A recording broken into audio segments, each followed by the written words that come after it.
પેલા પારે ને હગા ઓલા આપડા હગા હતા એને પૂછતો છે જ્યાં એ લોટ દળાવવા દો ને ત્યાં 2 મિનિટ આજે ઉતરી કેટલી જયારે લોટ મૂકો વખત એવું કીધું હાથ બંધ છે નહીં મેળ આવે તો એ પણ મૂક્યો આને ખબર નથી જૂનો છે એને તો ખબર નથી જ્યાં પડ્યું હતું ત્યાં ભેળવી મૂકેલો અને આમાં 3 અડદના દાણા નીકળ્યા આવું હું ગાંડી કહું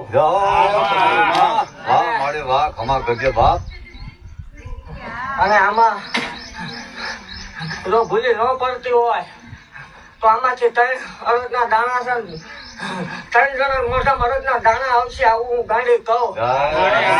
જો પણ મારો ઉપર ભરોસો હોય તો સામે જ ખાઈ ગયો રૂવાડો હલવા દઉં તો મને ગાંડી